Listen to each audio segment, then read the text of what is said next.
एक छोटे से गांव में हामिद नाम का एक लड़का अपने दादा जान के साथ रहता था। ईद अल अज़हा आने वाली थी और पूरा गांव खुशी के साथ तैयारियों में मसरूफ था। हामिद बहुत पुरजोश था क्योंकि ये इसकी पहली ईद थी जब वो बड़ा हो गया था और इसे कुर्बानी में हिस्सा लेने का मौका मिल रहा था। दादा जान ने हामिद को एक खूबसूरत दुम्बा दिया था जिसका नाम उसने मीना और रखा था। हामिद मीना से बहुत प्यार करता था, इसे रोज़ाना घास खिलाता, इसके लिए साफ पानी लाता और शाम को इसके साथ खेतों में घूमता। लेकिन जैसे जैसे ईद करीब आती गई हामिद का दिल उदास होने लगा।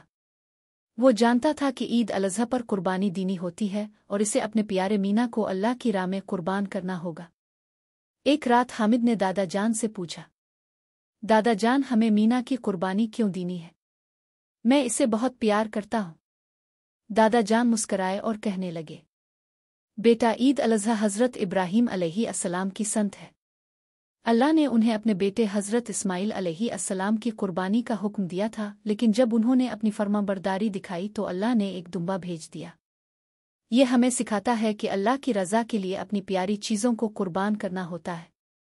हामिद ने समझा और दिल ही दिल में अज़्म कर लिया कि वो अल्लाह की खुशी के लिए मीना की कुर्बानी देगा। ईद के दिन हामिद ने मीना को प्यार से छुआ, आँखों से लगाया और फिर अल्लाह के नाम पर कुर्बानी दे दी।